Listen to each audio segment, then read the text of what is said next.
Salut tout le monde et bienvenue dans un nouvel épisode de Perce les nuages, un espace de partage, de soutien et de réflexion autour du deuil. Aujourd'hui, je reçois Déborah Hummel, qui est, et là j'ai amené des petites notes pour être sûre de ne pas me tromper, psychologue clinicienne spécialisée dans la fin de vie, la mort et le deuil, professeure à l'Université de Lausanne en Suisse et professeure associée à l'Université de Sherbrooke. Puis, on a été mis en contact ensemble via des connaissances communes. Et puis, ce que je trouvais super intéressant qu'elle m'avait partagé dans son parcours, c'est que la vie et les études ne l'amenaient pas du tout vers un chemin qui était dans le domaine du deuil et de la mort, mais on va découvrir ensemble qu'est-ce qui a fait bifurquer son chemin. Puis, je profite du début de l'épisode pour remercier notre commanditaire principal, Magnus Poirier, grâce à qui on peut vous partager toutes ces belles ressources qui soutient le podcast depuis le début, qui est une équipe absolument extraordinaire, humaine et qui peut vous offrir un service 360 en matière de services funéraires. Donc, c'est un complexe funéraire, mais c'est beaucoup plus que ça. C'est une équipe d'humains qui peuvent vous aider à célébrer d'une façon vraiment personnalisée pour vous. Alors, je vous invite à découvrir leur univers. Donc, sans plus tarder, Déborah. Bonjour. Merci d'être avec nous aujourd'hui. On dirait qu'on est comme international, là, parce que tu arrives de la Suisse. Exactement. Donc là, on est comme où? On est rendu all over the world maintenant. Exactement. Donc, j'ai introduit ton bien beau et long titre en début d'épisode, mais on va réussir à un peu démystifier tout ça pendant le podcast. Puis, toi, dans le fond, ce que j'avais regardé aussi un peu dans ton parcours, c'est que quand tu étais dans tes études en psychologie et que ta thèse portait sur le don d'organes, tu étais déjà comme dans le domaine de la psychologie, mais tu te dirigeais pas vraiment là, vers le deuil, la fin de vie et tout. Donc, est-ce que tu veux nous expliquer un peu comme qu'est-ce qui a fait changer ton parcours? Oui. En fait, dans les études en psychologie, même si je suis international, comme tu dis, j'ai fait une partie de mes études au Québec. Donc, j'étais à l'Université de Montréal. Puis, la formation, elle est faite, dans le fond, où il faut faire un internat clinique. Ça veut dire qu'il faut aller faire des heures de formation dans un milieu clinique. Puis, je me suis retrouvée, on dirait par hasard. Moi, je pense qu'il n'y a pas de hasard, mais je me suis retrouvée, en fait, à faire une partie de ma formation clinique en soins palliatifs au MUHC, donc à Montréal. Et, je ne suis jamais repartie vraiment des soins palliatifs. Ça a été un coup de cœur. Qu'est-ce qui a changé la perception ou qui a été une révélation ou un coup de cœur pour toi en soins palliatifs? Au début, j'y allais un peu avec de l'appréhension parce que je voulais travailler en milieu hospitalier, mais j'avais peur un peu comment j'allais réagir si les personnes ne sont pas bien, les odeurs, tout le côté médical me faisait quand même un peu peur. Et en fait, quand je suis arrivée, j'ai découvert un milieu tellement humain où tout est centré vraiment sur la personne qui est en fin de vie et la famille, comment est-ce qu'on peut les accompagner au mieux. C'est comme si l'humain venait au-dessus de tout. C'est un milieu très beau et les gens sont très... comme on dirait que quand on prend soin de la fin de vie, il y a plein de choses que relativise, puis l'équipe est tellement soudée que ça a vraiment été quelque chose de très fort. C'est vrai qu'est-ce que tu dis, parce que moi, mon grand-père, il était en soins palliatifs. Puis souvent, je dis aux gens, si tu es comme dans une période de ta vie où tu ne crois plus en l'humanité, là, tu devrais aller faire du bénévolat en soins palliatifs parce que j'ai jamais vu rien d'aussi beau, pur, calme, rempli de bienveillance, d'humanité. Puis, tu sais, j'ai souvent dit à mes enfants, parce que là, on a traversé le deuil de mon père l'an passé, mais puis là, il n'y a pas eu le temps d'avoir vraiment des soins palliatifs, mais on a quand même été avec une équipe de l'hôpital on savait un moment donné qu'il était en fin de vie, là. Puis je leur ai dit, tu vois, rendu là, on ne sait pas t'as quel auto, on ne sait pas t'as combien d'argent, t'as plus de couleur de peau, t'as plus de grandeur, t'as plus de grosseur, t'es plus VIP de rien, on ne sait pas si t'as été un athlète, un homme d'affaires important, c'est comme, il n'y a plus rien qui compte, c'est juste l'humain, puis on veut comme accompagner l'humain jusqu'à la fin. Fait que c'est vrai que ça nous réconcilie avec beaucoup d'humanité, là, je pense. Oui, tout à fait. Puis après, dans le fond, là, t'es allé en soins palliatifs, puis là, tu t'en allais vers un parcours, puis là, finalement, tu t'es spécialisé plus comme dans le deuil et la fin de vie? Oui, en fait, j'ai fait mon internat, puis à la fin de mon internat, ma superviseure clinique a pris sa retraite. Donc, j'ai eu la chance de prendre son poste, en fait. Donc, j'ai travaillé là-bas à un moment donné. Puis après, en 2015, il y a eu quelque chose de marquant qui s'est passé au Québec. Il y a eu l'adoption et l'entrée en vigueur de la loi sur les soins de fin de vie. Avec tout d'un coup, les personnes qui remplissaient les critères pouvaient avoir accès à l'aide médicale à mourir. Puis moi, j'étais sur une unité de soins palliatifs. Puis je voyais une tension entre ce qu'on voyait dans les discours des médias, puis ce que j'observais au quotidien auprès des personnes en fin de vie, auprès de leurs proches, puis auprès de l'équipe soignante. Fait que même si je m'étais dit « Hey, je suis tannée de la recherche, j'ai fini ma thèse, je veux plus en entendre parler », ça a pris quelques mois que, en fait, j'ai décidé de faire un postdoc et puis de travailler sur ce sujet-là, a amené ensuite le fait que j'ai eu un poste à l'Université de Sherbrooke, fait que j'ai arrêté de faire de la clinique pour me consacrer, en fait, à l'enseignement puis à la recherche. Disons que tu es arrivé dans une période charnière où il est arrivé comme un méchant gros il y avait move, comme un là. gros changement dans l'organisation des soins de fin de vie au Québec. Là, c'était majeur. Puis là, par après, ça ressemblait à, dans le fond, en quoi ça consiste? C'est que tu enseignes aux gens, quand tu étais au Québec, avant de retourner en Suisse, tu enseignais aux gens à l'université qui choisissaient cette branche-là, dans le fond? Quand j'étais au Québec, j'enseignais en psychoéducation, fait que j'enseignais surtout la relation d'aide de façon générale et les méthodes de recherche qualitatives.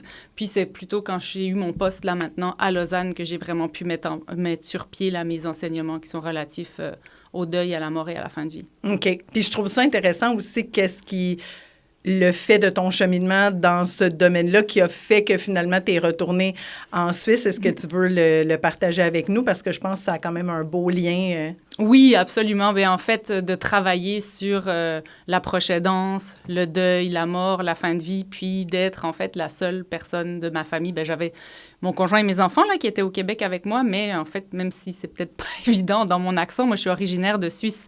J'ai passé 17 ans au Québec, puis j'ai eu l'opportunité de retourner en Suisse, en fait, parce que je trouvais que ça faisait plus beaucoup de sens pour moi d'être loin de ma famille, de mes parents, mon frère, ma sœur. J'ai même encore mes grands-parents maternels qui sont vivants. Donc, pour moi, c'était important de retourner. J'avoue que de baigner là-dedans au quotidien, c'est comme là, tu vois comment l'accompagnement, c'est comme des moments... On n'en parle pas beaucoup, fait que c'est pour ça que je fais le podcast aussi, puis j'imagine que tu es un peu dans ce domaine-là aussi, c'est qu'on veut enlever les tabous, démystifier tout ça, arrêter de se mettre la tête dans le sable puis faire comme si ça n'existe pas, la fin de vie.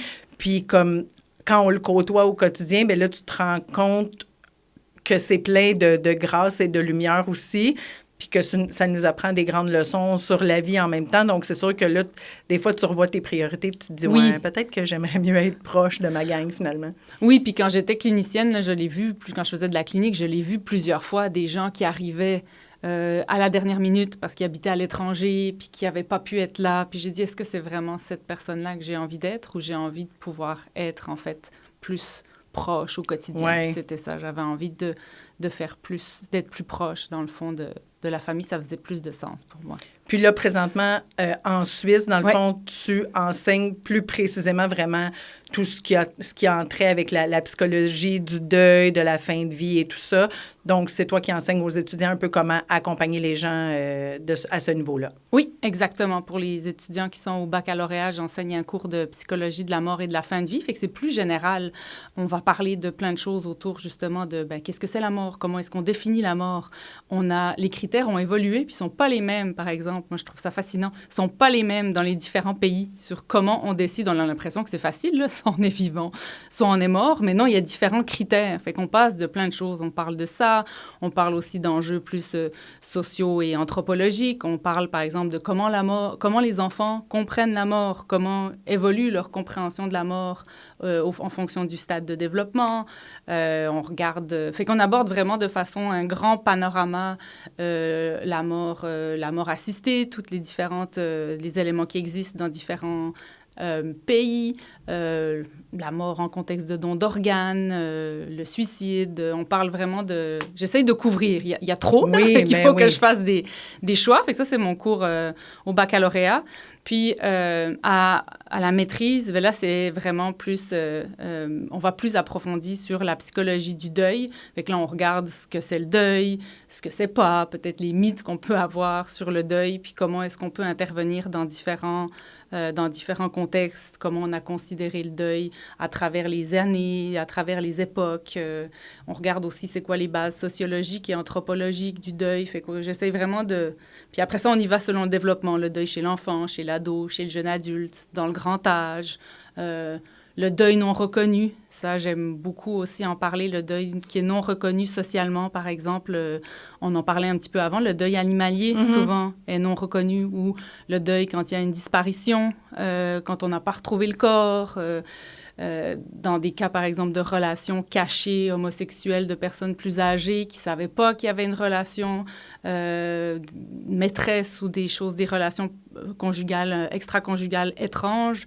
Ben là, tout d'un coup, on ne peut pas le dire, on peut être triste, mais on ne peut pas vivre ce deuil-là. Donc, il faut le vivre. Il faut voir comment est-ce qu'on peut... Si on est, comme psychologue, amené à rencontrer ces personnes-là, comment est-ce qu'on peut les soutenir? Comment est-ce qu'on peut les aider? On dirait qu'on y pense pas vu de l'extérieur parce qu'on pense juste au cas classique, mais vous, vu le côté plus confidentiel de la chose, mais là, vous envoyez de tous les âges et de toutes les histoires diverses dans vos bureaux à vous, dans le fond, rendu là? Oui, c'est ça. Même si j'ai 15 cours puis que c'est juste la psychologie du deuil, ben là aussi, je dois faire des deuils de choses que je peux pas aborder. Oui.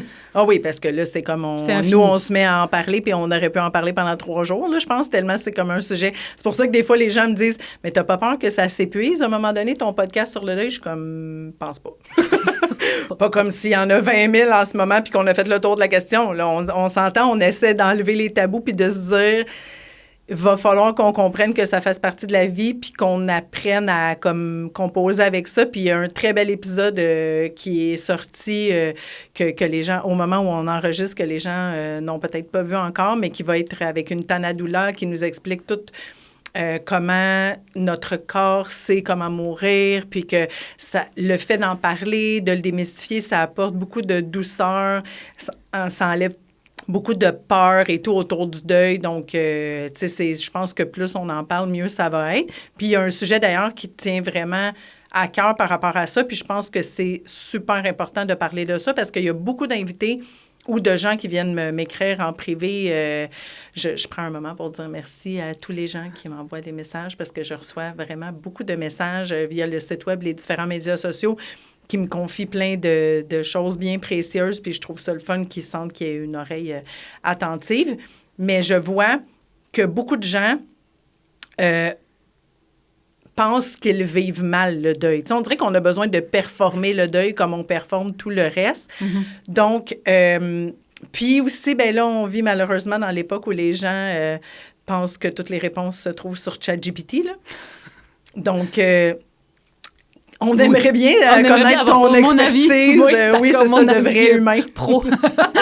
Oui, ben j'aime beaucoup que tu parles de l'idée de on veut performer son deuil, puis ça me permet, je vais te répondre, mais je fais un petit détour parce qu'on dirait qu'on veut aussi performer sa mort. Il y a aussi quelque chose aussi d'une grande pression là, comme on le sait pas là, puis c'est super chouette qu'on en parle de plus en plus parce que c'est comme si on ne sait pas c'est quoi la bonne mort, c'est quoi la bonne façon de mourir. Puis après, ben quand la personne est partie, nous comme personne endeuillée, on peut se demander ben c'est comment est-ce que je peux performer mon deuil, comment est-ce que je peux être une bonne personne endeuillée.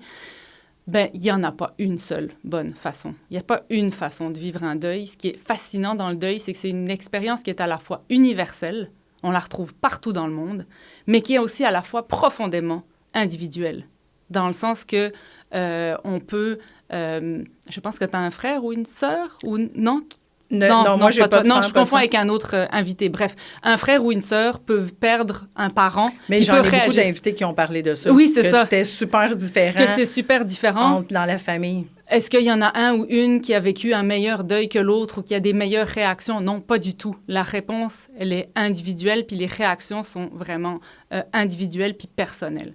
Après, il y a des choses qu'on retrouve plus souvent. Souvent, dans le deuil, quand on a perdu quelqu'un qu'on aimait, en fait, les humains, on s'attache.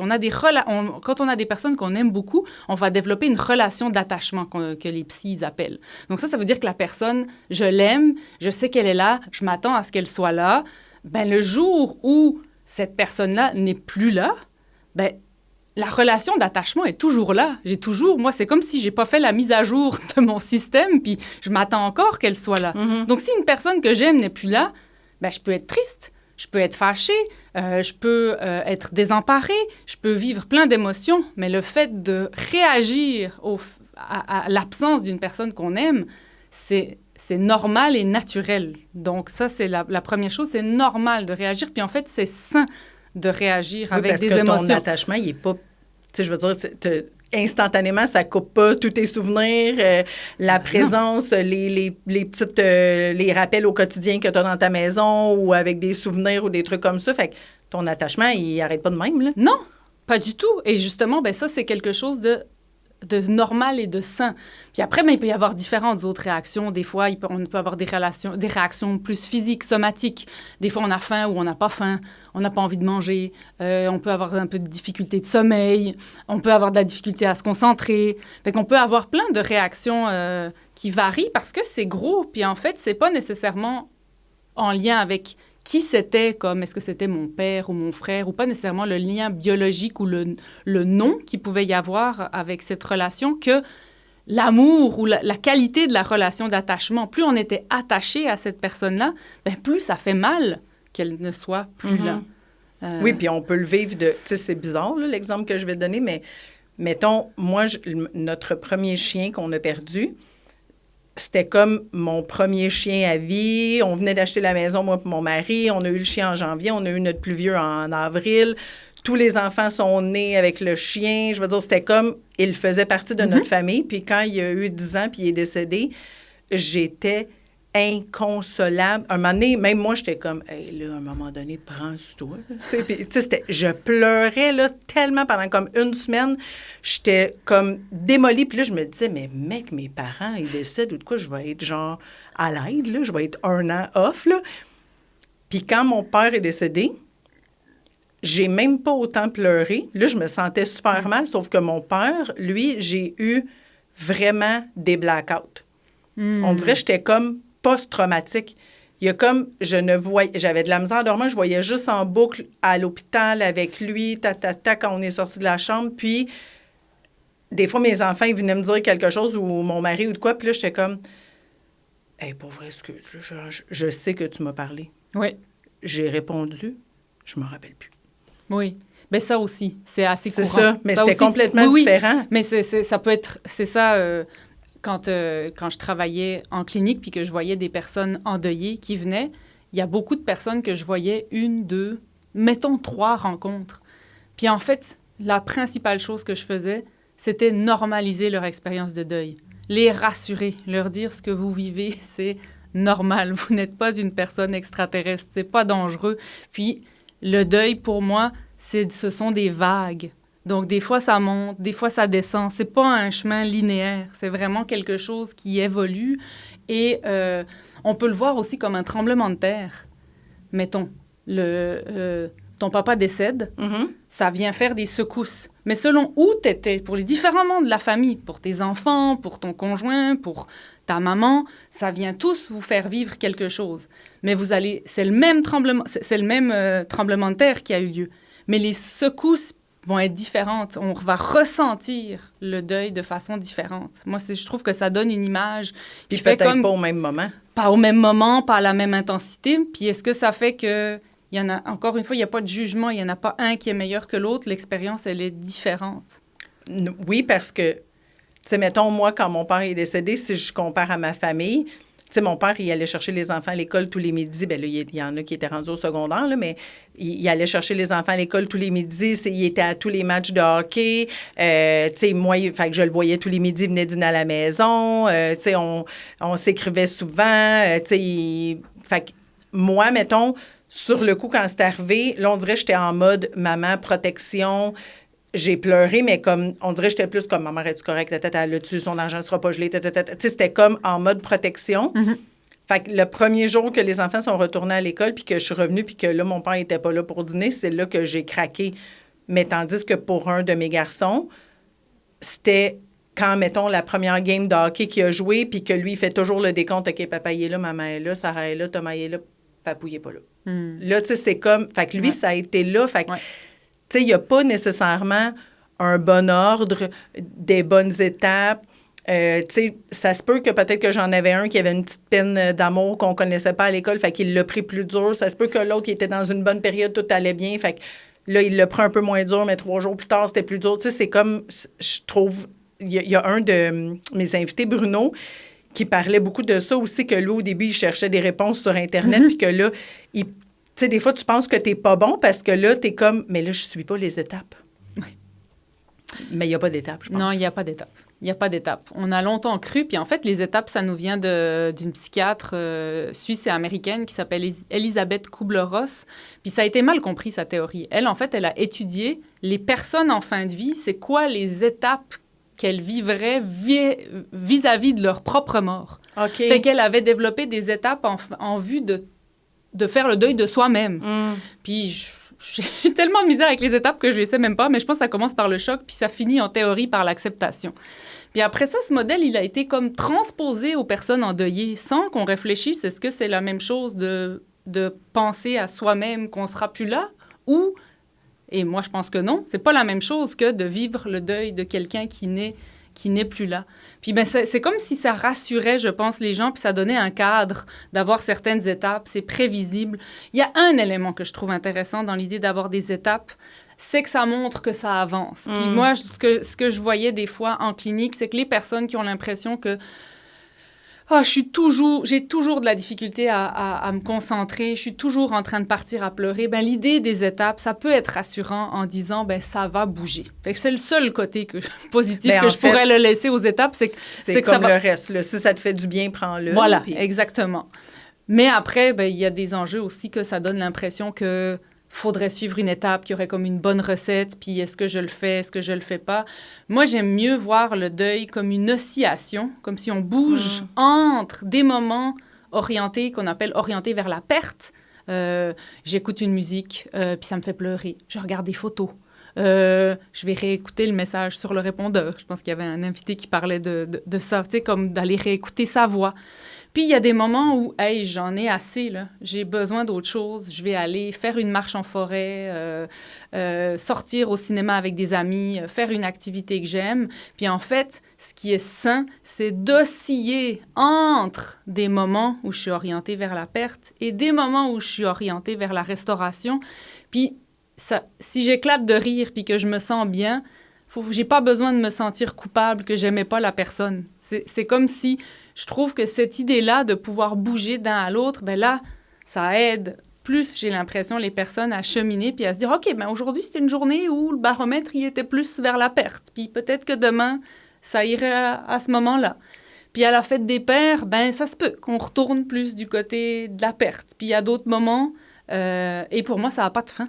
Oui, puis c'est correct que ta perte, elle soit comme, OK, un matin, j'ai su que c'était la fête des pères, ça me fait de la peine, mais que plus tard dans la journée, tu as un repas en famille, puis que ça aille bien, puis que tu sois souriant aussi. Là, ça absolument. aussi, c'est correct. Oui. Mais il y a un de mes invités qui avait dit quelque chose de super beau par rapport à ça, c'est Antoine Leclerc qui a perdu sa sœur, puis il disait...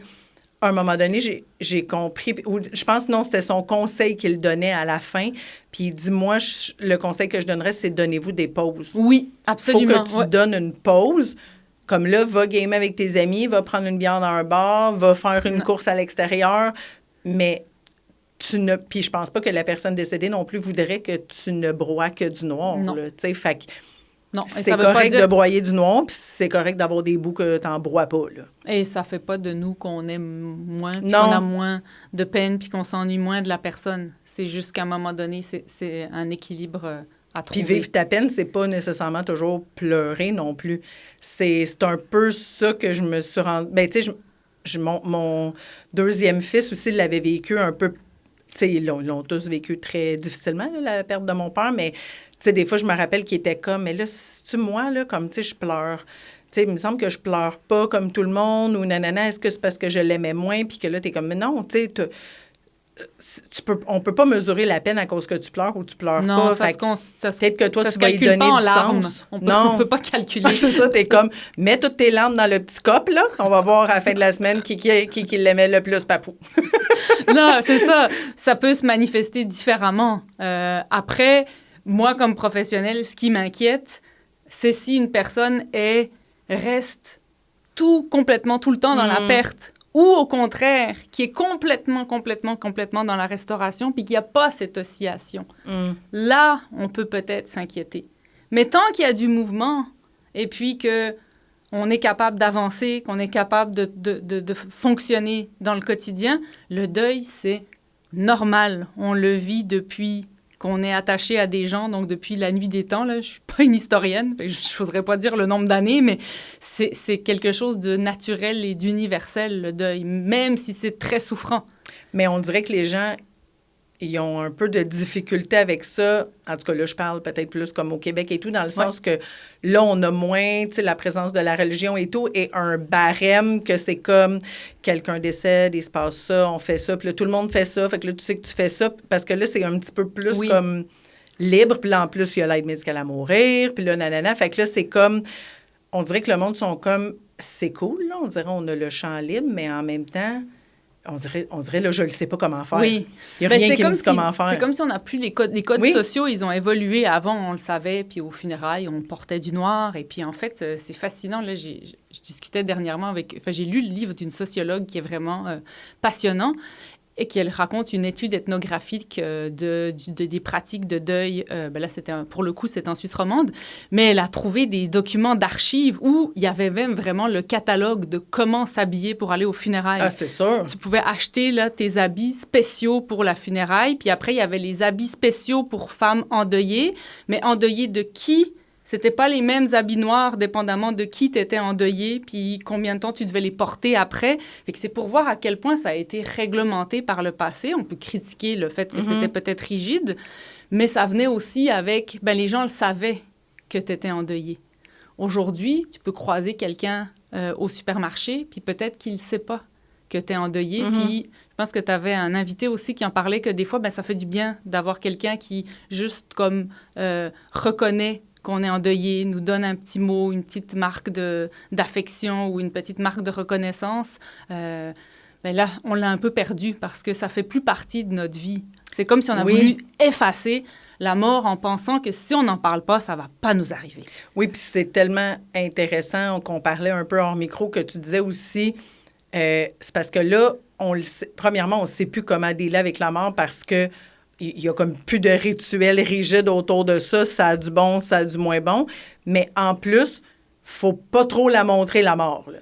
Faut pas trop montrer qu'on vieillit. Faut pas trop montrer, toutes ces choses-là. Puis, le moins beau, mettons, esthétiquement, des soins palliatifs et tout, comme en fin de vie puis tout ça. Ouais. Mais en même temps, c'est le plus beau de ce que j'ai vu dans ma vie. Mais c'est sûr que c'est pas le plus beau esthétiquement, mais vu que tout est tellement orienté sur ça, que là, on dirait qu'on... Faut pas trop qu'elle soit là, la mort, là, faut pas trop en parler, là, faut pas trop... J'amène-tu les enfants au funérailles, je les amène pas. Puis là, tu sais, c'est comme... Je trouve que c'est... Je comprends que les gens ont comme de la difficulté à dealer avec ça quand ça arrive, dans le fond, là, parce que là, on dirait qu'on... Toi, tu conseilles quoi, mettons, tu sais, comme... Ou qu'est-ce que tu enseignes à tes étudiants, comment réagir avec quelqu'un que tu vois qui est comme... Je sais pas comment vivre ça, là. Je sais pas comment vivre mon deuil ou quelqu'un qui réagit. Mais je pense qu'en fait, il y a vraiment quelque chose où on est mal à l'aise. La plupart des gens sont mal à l'aise, mais dès le moment où quelqu'un est malade ou qu'il y a une maladie grave, souvent, on ne sait pas quoi faire. Ça m'a aussi marqué, moi, dans le cas des personnes qui sont venues témoigner dans le deuil périnatal, à quel point, des fois, qu'on est mauvais. On est mauvais. Qu'on est mauvais dans des commentaires, dans des... J'avais une personne que j'ai rencontrée dans un projet de recherche qui a perdu son conjoint. Jeune, là, j'avais une étude auprès des jeunes endeuillés. Il a perdu son conjoint, début vingtaine. Le nombre de fois, t'es jeune, tu vas refaire ta vie. On dirait que t'es comme, je sais pas comment dire ça. Fait qu'il y a comme quelque chose où on sait pas... C'est toute ma vie qui s'effondre, là, à cause qu'il est parti. Tu sais, c'est comme, c'est justement ça, là. Fait qu'il y a comme... Et ça vient jamais d'une mauvaise... Ça vient rarement d'une mauvaise intention. C'est plus qu'on sait pas comment réagir à... on sait pas comment réagir à la mort et comment réagir à une personne endeuillée qui souffre, alors qu'en fait... On ne peut pas vraiment se tromper en allant apporter une tarte aux pommes, mettons, ou aller amener un petit quelque chose à manger, en écrivant un petit message pour dire « je pense à toi », en repensant à un souvenir qu'on a eu de la personne, par exemple, « Hey, je me souviens de telle chose, aujourd'hui j'ai pensé à... » Ben là, quelqu'un pourrait dire hey, « j'ai pensé à ton père, on avait fait telle affaire et tout ça, fait que je te partage cette pensée-là, moi aussi il me manque. » Tu sais, il y a plein de petites choses qu'on peut faire, mais c'est pas gros. C'est pas gros, mais c'est d'être présent et c'est de pas toujours demander la permission, mais d'aller faire des choses que, au pire, là, je veux dire, le pire qui peut arriver, c'est que la tarte aux pommes, elle se retrouve au compost, là. Oui. C'est pas grave. Mais le geste, moi, il y a tellement d'affaires qui m'ont fait vraiment du bien, parce que, tu sais, comme je te dis, quand mon père est décédé, on dirait que c'était comme si ça se passait pas vraiment en ce moment, là. C'était comme trop gros. Puis là, tu sais, comme... J'ai un ami qui m'a juste écrit « Hey, j'ai rêvé à ton père hier, il était en train de jouer au golf, puis il allait super bien, nanana. » Ça m'a vraiment fait du bien. J'ai d'autres amis qui sont venus porter un paquet de muffins à la porte avec un petit mot. Ils n'ont même pas cogné. Il y en a qui nous ont fait livrer des fleurs. Il y en a qui nous ont juste écrit un petit mot. Il y en a qui m'ont juste texté un cœur. Il y en a qui m'ont dit « Hey, moi, je suis vraiment pas bon là-dedans, là, mais comme, je peux-tu faire de quoi? » Ben oui, tu sais, tu comprends? C'est absolument. Comme, tu sais, c'est pas... On dirait que ça te fait juste du bien parce que là, tu te dis « Ah, c'est ça, je suis pas si folle que ça. Là. C'est vraiment un drame, la perte de mon père. Là, parce que si tout le monde prend le temps de faire ce petit geste-là, c'est parce qu'ils savent que, genre, je dois être démolie de la vie. Puis ça te fait juste du bien parce que, comme tu dis, on est des humains, on a besoin de relations. Fait que là, on dirait que c'est comme si tu portes moins tout le poids de ta peine toute seule, puis tu te dis « Ah, c'est ça, je suis pas toute seule. » Ou là, après, tu peux te dire « Ah, c'est mon père qui m'envoie un signe. » Ou je sais pas quoi. Tu sais, après, là... transforme-le comme ça te fait du bien à toi. Mais je pense que c'est juste important de... Puis c'est correct, là, comme tu dis, c'est malhabile, là, des fois, quand on dit des phrases vides de sens, mais juste comme, tant qu'à dire ça, au pire, fais juste dire je sais pas quoi te dire, je pense pas qu'il y a de bons mots. Absolument. J'ai vraiment de la peine pour toi. Si je peux faire quelque chose, fais-moi signe, je sais pas quoi. Là, au pire, ou envoie juste un texto avec un cœur. Là, si tu sais pas quoi dire, à la limite, les gens, ils comprennent. Puis, mettons quelqu'un qui te demanderait ou à tes étudiants, ben comment, si je suis pas des étapes, comment je le sais que j'avance dans mon deuil de bord? Qui a dit qu'il fallait avancer dans un deuil? Non, mais c'est ça, j'adore ça comme réponse. Non, mais c'est vrai, parce mais que c'est ça. En fait, c'est toute la performance de la chose. L'idée même de voir un processus de deuil, c'est comme si on dit qu'il y aurait un début puis qu'il y aurait une fin. Pour moi, le deuil, c'est une expérience, c'est un vécu. Puis il est profondément individuel. Et si, à un moment donné, on a de la difficulté à fonctionner, mais là, on a peut-être besoin d'un soutien. Mais la forme qu'il peut prendre, le deuil, il peut prendre une forme différente pour tout et chacun, chacune. C'est un peu ça que j'ai dit à mes enfants. J'étais comme, tu sais, le deuil de Papou, ça va pas...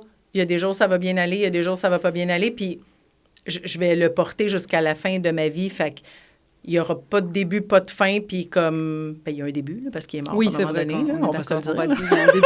On peut s'entendre sur le début, il y a un début, mais tu sais, dans le sens que après, il y a pas d'étape, il n'y a pas un moment donné, dans 10 ans, que je vais croiser quelqu'un, je vais dire « Ouf, j'en suis venue à bout! » Non, puis en fait, ce qu'on va parler, nous, en clinique, on va parler il y a une autre théorie que j'aime beaucoup, c'est la théorie des liens continus. Ça veut dire, en fait, que cette relation d'attachement dont on parlait au début, et ça, ben, on peut même le transposer pour les animaux, là. La relation, elle se transforme. Donc, le lien, il continue. Tu vas toujours être la fille de ton père, mais le lien, il se transforme. Ton père, il est plus là, il va plus apporter les enfants. Mais des fois, ça se peut que tu y penses, puis tu dis « Hey, Papou, là, à ce moment-là, il m'aurait dit telle affaire. Ou ça se peut même que vous l'ayez en famille. « Hey, à ce moment-là, Papou, il aurait fait ça. » Ou il serait allé, il aurait mangé tel plat. Fait qu'il est toujours avec nous, mais autrement. Puis ça, ben, longtemps, ça a été vu comme quelque chose comme de plus pathologique où il fallait, pour faire le deuil ou résoudre le deuil, il fallait couper le lien. Aujourd'hui, on se rend compte que c'est de la bêtise, puis qu'en fait, ce qui aide, c'est de transformer le lien. Puis des fois, en clinique, ce qu'on peut faire, ben, pour des personnes qui ont de la difficulté à fonctionner, puis sont vraiment comme enlisés, on dirait, dans le deuil, dans leur expérience, puis qui ne voient plus comment est-ce qu'ils arrivent à continuer, bien, c'est de les aider à voir comment est-ce qu'on peut transformer cette relation. Puis puis il y a différentes choses là qu'on peut faire. On peut réfléchir à qu'est-ce que la personne m'a apporté, qu'est-ce qui fait qu'aujourd'hui, je suis cette personne, bien, c'est parce que j'ai connu la personne qui est décédée. On peut écrire, on peut proposer différentes activités là, pour apprivoiser, puis pour accompagner la transformation du lien de personnes qui étaient là physiquement avec nous, puis qui, ben, la relation se transforme. Mais la personne sera toujours là. Tu vas jamais oublier ton père. Non, c'est ça. Puis, à la limite, tu portes une partie de cette personne-là avec toi après, là, donc tu peux en profiter pour honorer ça. Puis, si les gens te demandent qu'est-ce que je peux faire, c'est comme tu parlais de, mettons, écrire, dessiner, tout ça. Qu'est-ce que vous recommandez habituellement là, à quelqu'un qui est vraiment genre, je sais pas quoi faire, là. Faut-tu que je sorte? Faut-tu que j'aille prendre une marche? Faut-tu que je dessine? Faut-tu que j'écrive? Y a-tu des choses que vous proposez? C'est différent. C'est difficile, vraiment difficile de faire une recommandation générale qui va fonctionner à tout le monde. Le meilleur conseil, c'est de s'écouter, puis d'essayer. Oui, prendre parce une qu'on marche. peut bien te dire de dessiner, mais si t'as ça dessiner, je sais pas, ça va pas t'aider. Ou prendre une marche. Bien, si ça te tente pas de prendre une marche, ben, prends pas de marche. Peut-être que pour toi, c'est d'aller nager. Puis peut-être que pour une personne, fait que c'est d'essayer de voir ou d'essayer des essais-erreurs, de voir, ben, qu'est-ce qui me fait du bien. Et puis, si même ça, on n'arrive pas à savoir qu'est-ce qui nous fait du bien, ben là, c'est peut-être un signe que une petite aide petite, je suis pas nécessairement petite, là, mais une aide professionnelle à ce moment-là, parce que si on n'est plus en mesure de savoir ou de ressentir ce qui nous fait du bien, ben là, on est peut-être dans quelque chose qui est plus pathologique, puis on a peut-être besoin d'un petit coup de pouce pour nous aider à trouver. Oui, ça m'amène à une question que je voulais te poser aussi, dans le sens que, tu sais, comme dans la performance du deuil qu'on parle, tu sais, là, il y a aussi la croyance de comme, ben là, si tu vis un deuil, il faut vraiment que tu ailles consulter. Fait que là, qui a besoin d'aller consulter et qui n'a pas besoin, et quelle est ton opinion là-dessus? Quelle est mon opinion là-dessus? Oui, basée sur des données scientifiques en plus, imagine. Là, mais non, mais plus sérieusement, ce qu'on recommande généralement, c'est une étape graduée. Ça veut dire qu'il y a des personnes pour qui elles n'en auront pas du tout besoin, puis que même à la limite, ça peut être contre-productif. Parce qu'elles vont bien, puis qu'elles n'ont pas nécessairement besoin d'aller parler de ce que ça leur a fait vivre, et puis de...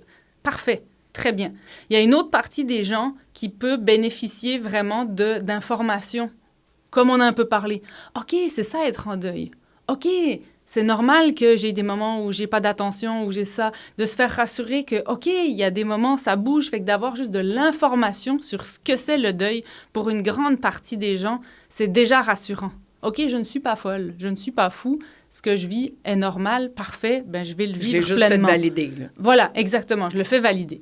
Puis après, ben il y a une petite portion, selon les études, ça varie entre 5 et 15% des gens qui peuvent vivre ce qu'on appelle un trouble de deuil prolongé, où là, ben après, selon les classifications, 6 mois, 1 an, j'ai ça parler de durée, mais ça donne un peu une idée. Oui, parce que ça peut être subjectif. Oui. Mais en tout cas, c'est des personnes qui, on le voit là, qui n'arrivent pas, on dirait, à sortir la tête de l'eau. Ils sont tout le temps pris, ils souffrent tout le temps, ils n'arrivent pas à trouver du plaisir, ils n'arrivent pas à ressortir, faire des activités, ils n'arrivent pas à retourner au travail ou à faire ce qu'ils avaient l'habitude de faire, ils ne se reconnaissent pas. Bien, ces gens-là peuvent vraiment bénéficier d'un soutien. Puis souvent, ces personnes qui vivent un trouble du deuil prolongé, bien, c'est des personnes qui avaient déjà des situations. Peut-être ça peut être qu'on a vécu plusieurs deuils de façon proche dans le temps. Il peut y avoir, ça peut peut-être être associé à différentes difficultés, ça peut être associé aux circonstances du décès. Il y a certaines circonstances du décès qui sont plus difficiles à vivre ou à accepter. Un deuil par disparition, par exemple, ou un deuil dans le cadre d'un homicide ou d'un suicide, ça peut être plus difficile à vivre que dans d'autres circonstances. Fait que c'est ça vraiment. C'est quand on voit que on sent qu'on n'y arrive pas, eh ben là, ça vaut la peine d'aller voir. Il y a des gens qui peuvent vraiment nous soutenir. Oui, puis à la limite, de toute façon, quand tu vas commencer à aller consulter, tu sais, la personne est capable de te dire, là, on va faire un petit accompagnement plus soutenu ou, tu sais, je pense que 2-3 séances, tu sais, on va être... tu vas aller mieux après et tout. Puis, tu sais, j'ai un de mes invités, Bruno, qui disait justement qu'il était allé quand même beaucoup au début quand sa femme est décédée, puis que là, c'est plus sporadique. Là. Tu sais, il va comme peut-être une fois par année. Là, des fois, il sent que, ouf, OK, là, il faudrait que j'aille faire un petit tune-up. Oui, puis des fois, ben, c'est ça aussi... tout l'enjeu, c'est que quand on va rencontrer quelqu'un, mettons qu'on va consulter en psychologie, ça se peut qu'au début, on parle du deuil, mais en fait, ça se peut que ça se transforme, dans le sens qu'on pensait qu'on allait parler du deuil, puis ça nous amène sur autre chose, puis là, on peut tirer sur le fil du gilet, puis en fait, on a peut-être encore l'impression qu'on parle du deuil, mais des fois, c'est l'occasion aussi d'aller parler d'autres choses. Donc, c'est pas interdit non plus. C'est pas interdit. Ça se peut que ça soit pas au début non plus, parce que je pense à Antoine, là, celui duquel je parlais tantôt, qui était venu, qui a perdu sa sœur, puis lui et sa sœur travaillaient dans un bureau de psychologue, si je me rappelle bien, donc avait vraiment comme du soutien là. Puis, tu vois, lui, il disait sur le coup, il en voulait pas. Non. Comme il allait, ça ne faisait pas de bien, il n'avait pas le goût de ça. Puis c'est plusieurs années plus tard qu'il a vécu un autre deuil, puis on dirait que c'est venu comme déterrer des choses. Ouais. Puis là, c'était le bon moment pour lui. Fait que ça aussi, là, il n'y a pas de recette gagnante. Là. Il n'est jamais trop tard. Puis il n'est jamais trop tard pour retourner visiter un deuil, puis pour faire la paix avec ce qui peut s'être passé dans les circonstances du décès. J'ai mené un projet de recherche, moi, pendant la pandémie, autour du deuil pandémique, là, puis là, qui a été... J'imagine que ça devait être... ça a été mon plus difficile projet de recherche parce que j'écoutais des personnes endeuillées me parler de ce qu'elles vivaient, puis dans quelles circonstances les personnes étaient décédées, puis en même temps, j'entendais un discours médiatique qui n'était pas du tout cohérent avec ce que j'entendais sur le terrain. Ça a été vraiment difficile. Parce que ça, c'est tellement... J'imagine que ça doit être super difficile. Tu sais, ça, quand on parle de des deuils, des fois que là, c'est peut-être que ça va te faire du bien de consulter parce que là, c'est vraiment une circonstance particulière. Là, tu peux pas voir la personne, tu peux pas aller dire adieu, tu lui dis au téléphone. Et ça doit être d'une complexité... rempli d'injustice et d'incohérence, en plus, là, avec tout ce qui se passait dans ce temps-là. Donc, j'imagine que là, c'est comme... ça devait être un projet complexe et confrontant. Ça a été complexe. Puis, ça parle qu'en fait, on n'a même pas eu besoin d'habitude, quand on fait de la recherche, il faut recruter les personnes qui veulent parler. Là, le bouche à oreille faisait que... tout le monde était comme moi. C'est ça. Comme pour ton podcast. Oui, c'est ça, oui. Les gens sont comme, un podcast sur le deuil. Mais non, et moi, j'avais secrètement l'espoir que, OK, ça a amené les consciences à dire, c'est important l'accompagnement de fin de vie, c'est important les rituels de deuil. Les gens se sont un peu offusqués quand on a limité à 25, quand il a fallu garder la distance. Puis je le comprends, là. Je veux dire, il y avait des règles sanitaires, on était dans un contexte particulier. Je peux comprendre. Je dis que ça a eu des impacts sur les gens, puis que c'était pas nécessairement pertinent d'un point de vue psychologique, mais ça l'était probablement d'un point de vue de santé publique. Ma déception, c'est que, aujourd'hui... Qu'est-ce qui nous reste de ça? Qu'est-ce qu'on a appris de ça? Est-ce qu'on parle plus? Est-ce qu'on parle plus? Est-ce qu'on a changé notre façon de faire? Est-ce que l'accompagnement de fin de vie, la mort et le deuil ont été plus largement, font plus partie de notre société? J'ai pas l'impression. On a eu des commémorations, puis on est passé à autre chose. Oui, puis pourtant, ça aurait tellement dû nous faire un électrochoc, là, parce que c'est là on a été confrontés à comme beaucoup de choses en un court laps de temps, de comme, il faut revoir nos façons de faire, la façon qu'on traite les gens en fin de vie et tout aussi, puis... Et c'est reparti. Oui, c'est ça. Voilà, on dirait qu'un coup que les valves ont été réouvertes, tout le monde a fait « Ah, OK, on peut retourner à nos bonnes vieilles habitudes. » Parce que pour l'approche existentielle en psychologie, considérer notre finitude, c'est profondément angoissant. Fait que pour l'être humain, c'est difficile d'imaginer qu'on va mourir soi-même. Donc, c'est difficile de considérer que les gens qui sont autour meurent. Fait que c'est pas naturel, c'est pas facile. Il faut comme faire un effort extra pour reconnaître que la mort existe. Puis on dirait que les gens ont peur que ça l'attire à eux. Tu sais, il y a des gens qui sont comme « Mais t'as pas peur, là? Tu fais un podcast sur le deuil. » Puis je suis comme... Je pense pas que je vais me faire frapper par un char en traversant la rue à cause de ça. Là. Je veux dire, si je t'ai dû. Là. Il y aurait plus personne qui travaillerait en soins palliatifs. Ben non, c'est ça, exactement. Puis, tu sais, je veux dire, comme parce que le but, c'est que ça se passe mieux pour tout le monde. Puis, il y a plein de gens, quand mon cousin Jean-François est venu faire l'épisode, puis qui parlait justement du fait que la discussion avait été ouverte avec ses parents, ses parents disaient qu'ils voulaient rien, puis là, finalement, lui, il leur a dit, ben, parce que moi, ça me ferait du bien de faire quelque chose, puis que là, ils ont fait, ben, tu sais, parce que nous, on voulait pas te donner de trouble. Puis là, tu te rends compte, finalement, que quand t'en parles, tout le monde ensemble, ben, c'est comme tout le monde voulait un peu la même affaire, mais voulait pas blesser l'autre. Fait que là, c'est comme, on peut-tu juste s'en parler, là? Oui. Comme ça va pas nécessairement l'attirer à nous, ça va rendre ça plus doux pour tout le monde, moins complexe. Je veux dire, nous, déjà, comme mon père, on savait qu'est-ce qu'il voulait quand il est décédé et tout. C'était quoi ses dernières volontés. Mais, tu sais, il nous avait aussi dit, tu sais, dans le fond, un ou l'autre, tu sais, comme incinérer, enterrer, rendu là, pour vrai, faites ce que vous voulez. Mais s'il faut trancher pour un choix final, mettons, pour pas que la chicane pogne, ben j'aimerais mieux être incinéré. Puis, tu sais, comme, après ça, le reste, allez-y comme vous voulez, mais tu sais, c'était pas compliqué non plus parce que je suis enfant unique. Oui, mais c'est ça. J'ai l'impression que si un message pouvait se rendre, ce serait de dire qu'en fait, on meurt pas pour soi. Quand on meurt, ça a un impact sur les autres. Puis, ben, c'est de voir aussi comment est-ce que, puis on n'est pas du tout là-dedans comme société, mais comment est-ce que je peux penser ma mort de façon altruiste? Dans le fond, penser à ceux qui vont rester. Peut-être qu'effectivement, selon mes croyances, je ne sais pas moi où je serai pendant mes funérailles, mais il y aura probablement des gens qui m'aiment puis qui sont proches. Ben, peut-être que si je leur donne quelques indications sur ce que moi j'aimerais, ben, ça va leur faciliter la tâche, puis ils n'auront pas besoin d'aller chercher dans la playlist de Céline Dion pour savoir quelle tune de Céline Dion faut mettre. Non, moi, je pense que maman, elle aurait voulu ça. Non, je pense qu'elle aurait voulu ça. Et là, tu te dis, c'est pour ça que tu dis altruiste. T'es comme, j'essaie de prévoir les coups pour éviter, mettons, la chicane, mais en même temps, en laissant une place à l'interprétation. Exactement. Exactement, mais c'est pas quelque chose qu'on est habitué à parler, puis ça peut amener du malaise, là. C'est pas toujours facile. Et pourtant, une chance, nous, qu'on en avait parlé souvent avec mes parents, parce que on savait que mon père voulait, puis maman non plus, veulent aucun acharnement. Donc, parce que sinon, si j'avais pas été sûre, la journée avant qu'il parte, on avait la possibilité de le transférer à un autre hôpital et de vraiment faire de l'acharnement, mais qui aurait fait que il aurait probablement été dans un CHSLD après, puis comme je voyais tout ça s'en venir, puis je l'entendais me dire « No, no, no! » Oui, mais c'est ça pourra pas être ça, là! Mais c'est super important parce que ça t'a permis de prendre une décision sans avoir la culpabilité, puis de revenir après. Moi, j'en ai vu souvent des personnes qui arrivent puis disent « Hey, est-ce que j'ai pris la bonne décision? Qu'est-ce qu'il y aurait... » Fait que ça, quand on a tout ça, c'est plus difficile dans le deuil parce qu'on peut avoir ce doute de « Est-ce que j'ai fait... » Et si j'avais fait autrement? Et si j'avais pris une autre décision? Alors que là, quand on a des informations plus claires, c'est plus facile de prendre une décision avec laquelle on peut être en paix. Et ça enlève pas la tristesse que la personne ne soit plus là et la souffrance, mais ça évite comme quelque part une souffrance qui n'est pas nécessaire.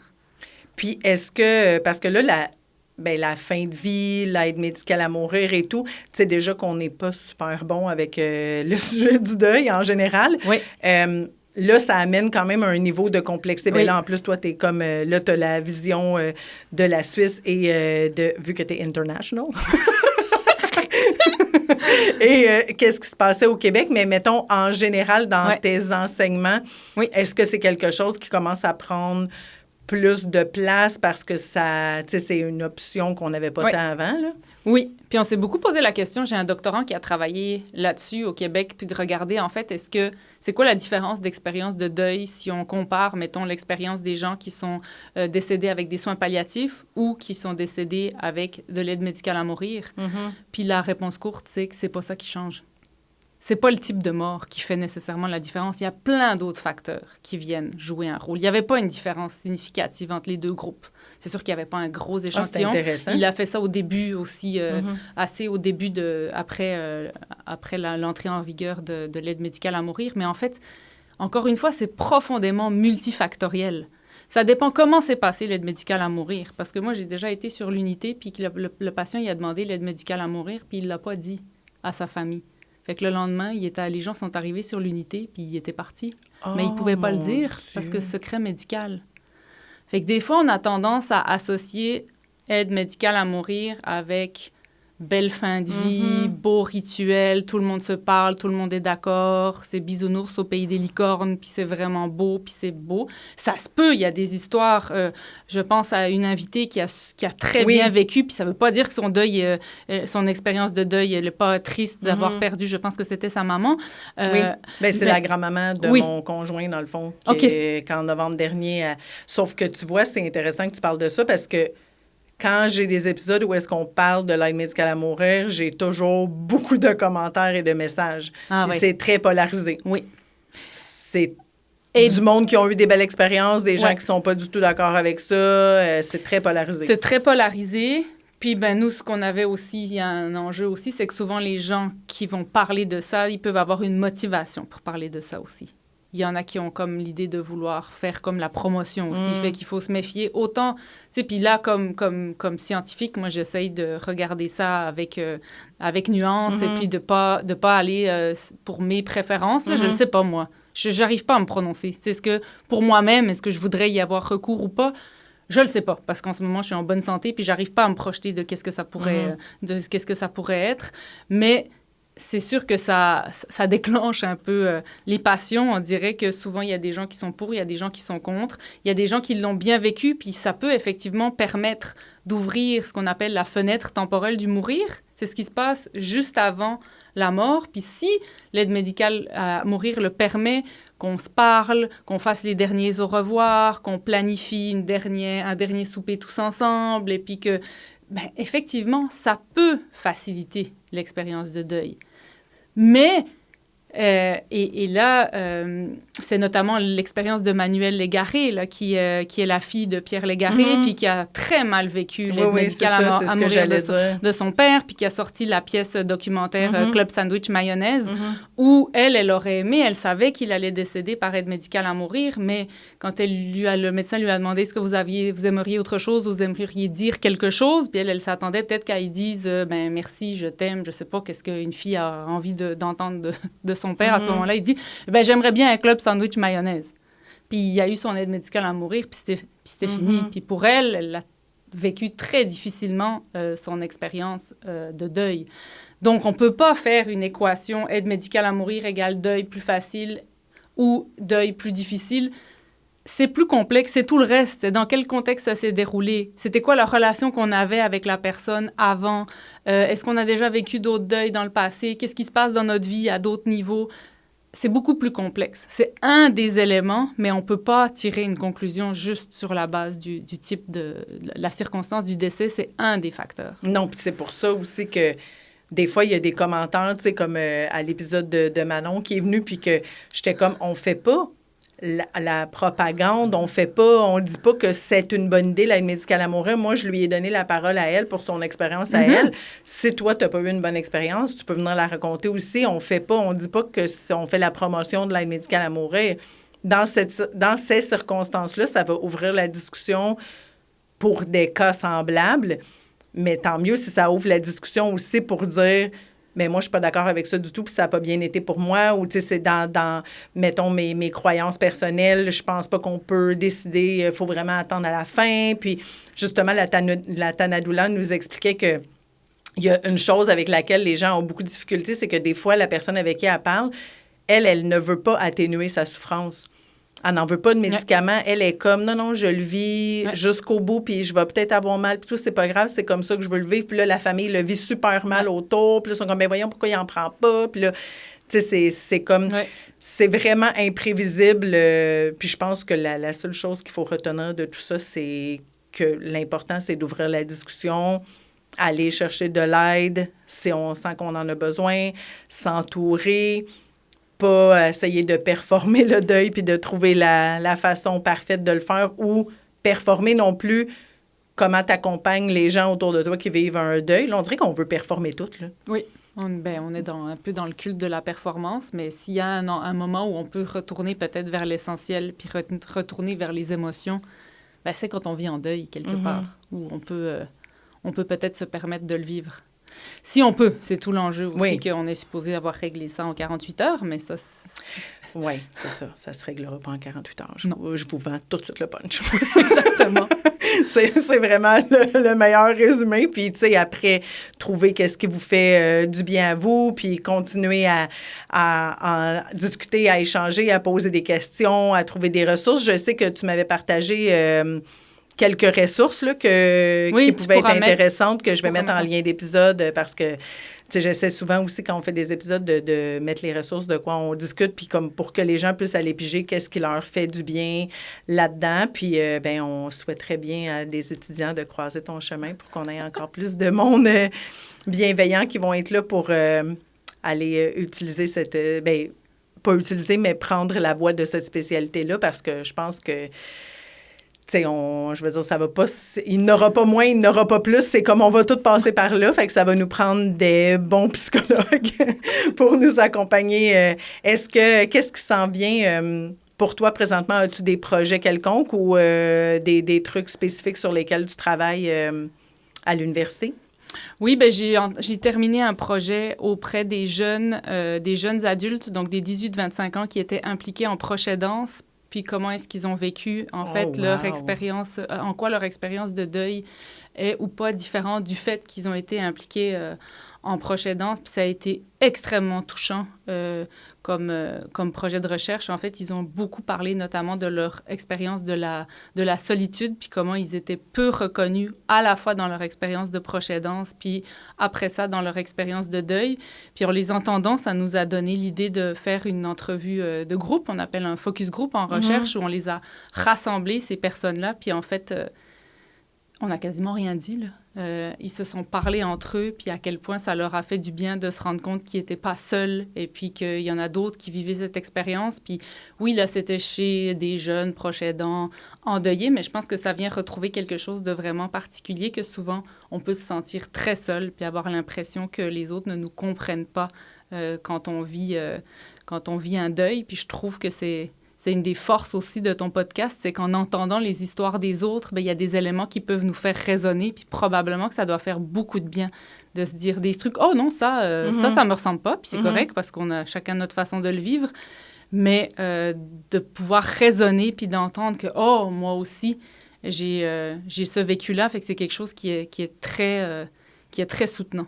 Oui, puis c'est ça que je remarque parce que quand, tu sais, comme j'ai eu un épisode avec Marie-Christine Bélanger, puis elle a vécu en temps de pandémie le décès de sa mère, puis là, après, j'ai plein de monde qui m'écrivait, puis là, j'étais comme, bien, vous pouvez lui écrire, là, tu sais, comme, c'est ça le but, là, retrouvez-vous entre vous pour discuter, parce que moi, je peux pas le comprendre aussi viscéralement que toi, tu l'as vécu quand c'est arrivé, puis tu sais, c'était vraiment particulier aussi pendant la pandémie, puis j'imagine même pas, parce que, tu sais, quand t'es proche aidant, c'est comme si tout le monde se dit...